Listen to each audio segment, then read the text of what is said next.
கல்யாண வைபோகமே.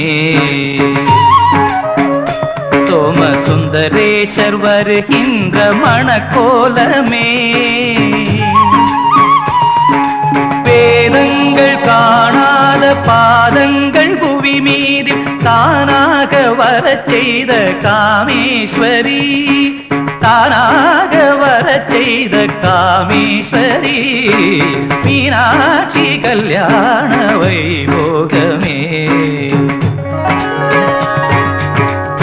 தேவர்கள் தலைவன் இந்திரன் காளாஞ்சி கொண்டே பன்னீர் தெளித்திடவே, தீயென எரிக்கும் அக்னி தேவன் தூபம் காட்டி நெருங்கிடவே, தென்றலின் சுகமீது என்றிடவாயுவும் ஆலவட்டமதை வீசிடவே, மாரியை வழங்கும் வருணதேவன் மணமலர் தட்டை ஏந்திடவே.